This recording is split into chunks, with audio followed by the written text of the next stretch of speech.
security in there. But if there's going to be a patient coming in, which is really aggressive, it's either with the AMBO or with the police. Yeah. We're at the time where I want to ask you, has there been an oops moment? I know you were talking about faking it when you first started in Australia and you didn't sort of quite know how our policies and procedures were, but there must have been something that happened or somewhere in our career where something's happened and we just walked away thinking, oops, I shouldn't have done that. Oh, yeah. I'm not sure. Is this going to be a funny stuff or... It can be funny. It could be scary. It could be, oh, my God, I've shat myself. Yeah, well, actually, the whoops moment I had is like, I got a patient who actually fainting, syncope. We've already called like once med call to him because he had a syncope again, unresponsive. During that time, he looked so pale and weak. He got a pacemaker as well. During that time, the doctor ordered for warfarin. And then... Warfarin, which is a blood thinner. Yeah, this is going to be a blood thinner. So the patient's going to be having warfarin because of his pacemaker. And then the doctor wrote that in a chart, a medication chart, and the aim is up. I'm not sure if that's INR or PT. Yeah, probably INR. The aim there is 3. And then... Just explain that for people who don't know. Oh, yeah. INR is basically is like... it's like a test where they look after for your coagulation time, for the coagulation of your blood. And then the aim for that is like we're just going to be aiming somewhere 3. For what I understand, the INR range, the normal range would be less than 5 or 4. And then during that time, the doctor ordered for warfarin because that's patients usually take, and just to help her with the pacemaker. And during that time, I give her the warfarin. I even talked to one of my senior staff that doctors ordered for this medication and the INR 3. How should be given to the patient? Yeah, as long as they usually take that. Okay. I checked the INR, I checked the bloods, and the striking thing that I've seen in the bloods that the HB is 89. That's hemoglobin. Yep. Which regards, we usually use hemoglobin to see if there's going to be a bleeding for a patient. And then what happened was there's actually 89 HB. And actually HB is a bit low. The usual hemoglobin is 110 and 120, but that's really low. It's really low. And I got already my suspicions there's going to be a bleeding in there. But I still give the warfarin because that's the patient usually take. It's blood thinner for her. Okay. A couple of moments later, patient asked for help. He wanted to go for bowel movement. He couldn't go to the toilet because he's having fever. We need to isolate him. We just don't know what's really going on to him. I told him, we couldn't let you go. Besides from that, you already had syncope. You already have fainting spells. And you are having fever. We don't know what you have, what kind of infection you have. That's why we need to isolate you, just to make sure that you're safe and also safe for us. So you won't let him go to the toilet? Yeah, just let him go to the toilet. What we're going to do is we're going to give him commode. Oh, yeah. I just told him, we're going to give you a commode and I'll be with you to help you out. And then afterwards, I bring a commode and the patient's still wearing jeans. And then I told the patient, slowly stand up and slowly sit in the edge of the bed. And when she sit on the bed, commode is ready. And then I'm going to pull his pants up. Okay. What happened was when he stand up, he started feeling severe dizziness. Like severe dizziness. He's going to go down. He even told me, I'm going to pass out. I'm going to pass out. I was like, okay, wait. I need you to go back to bed. And then to go back to bed. And then when I pull her, because I need to pull his pants up, because I need to put a pad. Just in case he opens bowels there. We're already ready with it. When I pull his pants off, there's a massive stool go up. Like black stool. We call that melena. Because melena is like a combination of stool and blood. Total black, and it smells really, really, really, really bad. So my suspicion is correct. Patient is bleeding inside. And what I did is that I gave patient blood thinners that's make him more bleed. Yes. Let's make him more bleed. That's the whoops moment I had. I was like, oh my God, what I'm going to do. The fair thing is that he didn't even do what we call that PR exam, like per rectum, do the examination of the back passage. She didn't do that.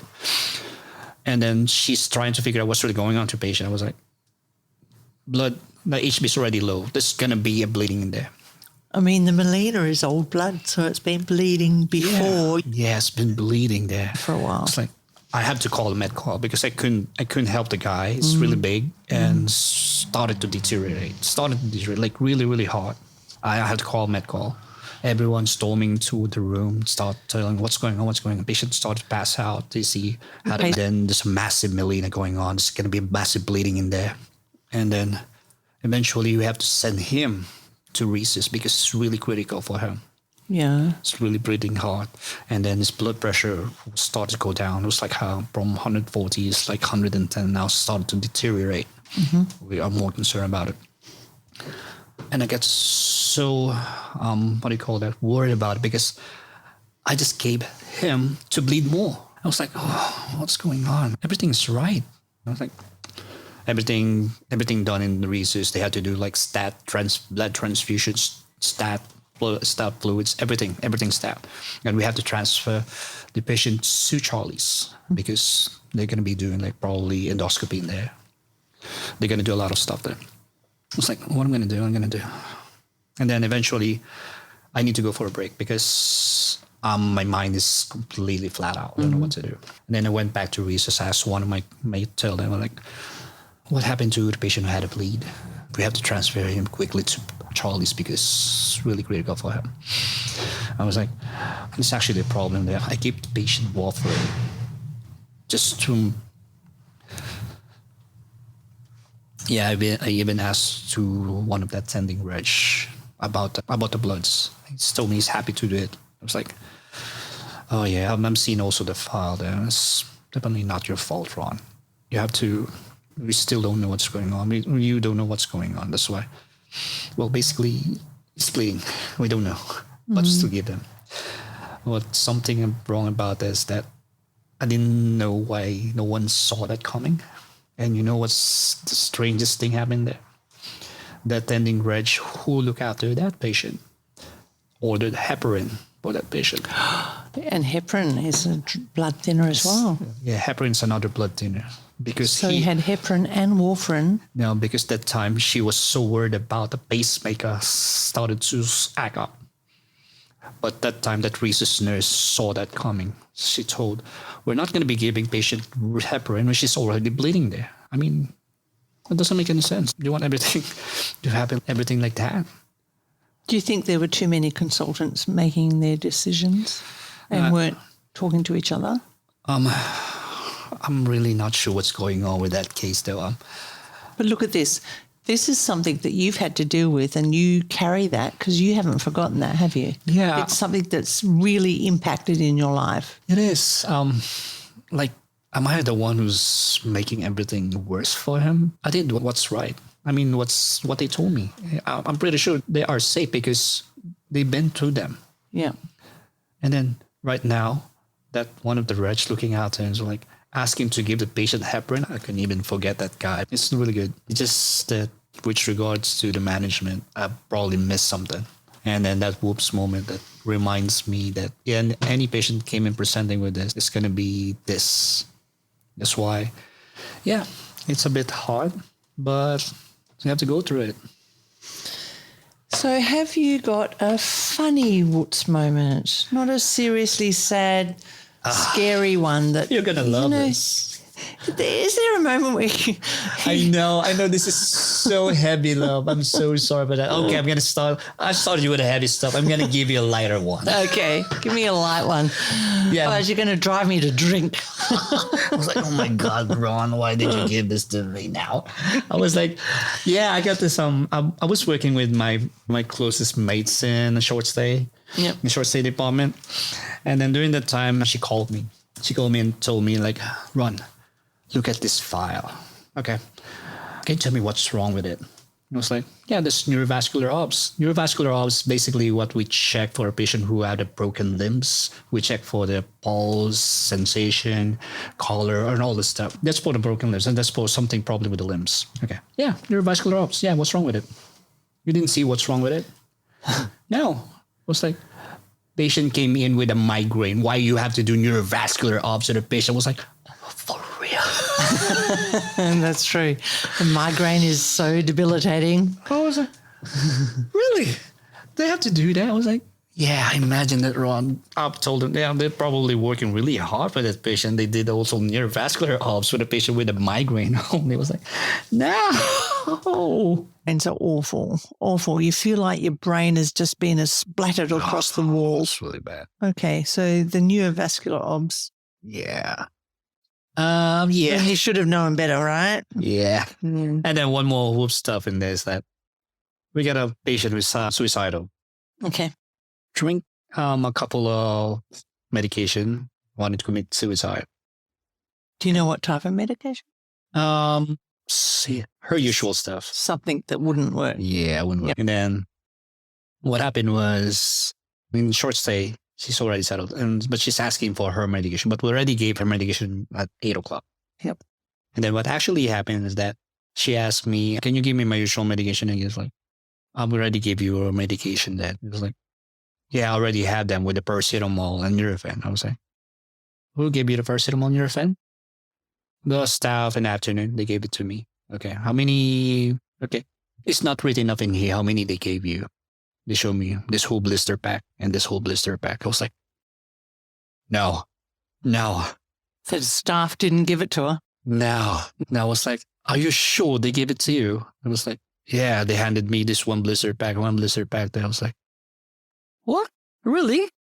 Yeah, I can show you the blister pack. I took them all. I was like, no. I was like, whoops.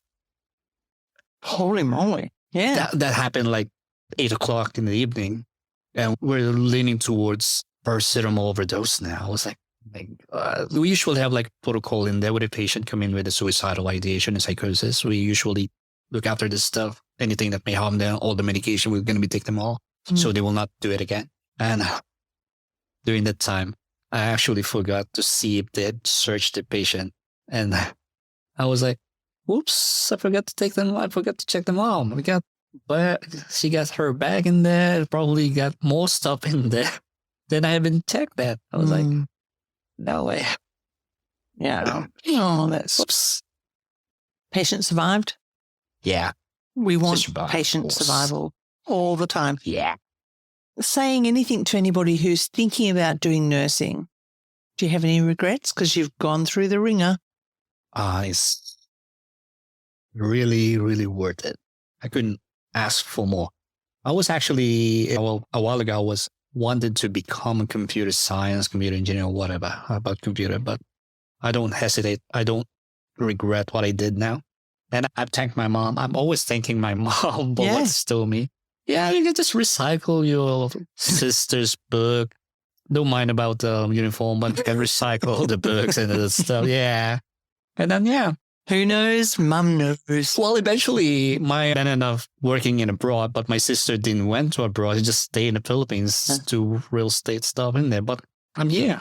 Everything is so amazing in nursing field. I was like, I would really, really promote that to all the students that all wanted to, all for student, like youngsters wanted to get into something, like couldn't even try to figure out what course they're going to be getting. I would probably say go in nursing. You can travel. Look at that. You've traveled the world just about. Yeah. You've been on 3 corners of the world, and now you're down under. Down under. What's next? Once you get your family here and you get a home to live in? Probably just save more money and then probably build a business, get a business in there. And then if everything works out well. Will you stay here in Australia, do you think? This is your place? Absolutely. You love it? It's going to be my place. Yeah. Like everything is here amazing. People are amazing. Like literally everything. Everything's so nice. Everything's so warm. Literally. And thanks for the Medicare and Centrelink. Gotta do it. Yeah, you gotta do it. But everything's worked out. Like it's too worth to be here. Rewarding. Well done.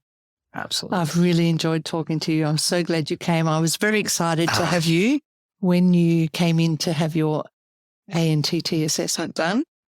I was so excited. I haven't seen you for ages, and I know Celine really held you in high regard. She would always talk about Ron. Yeah.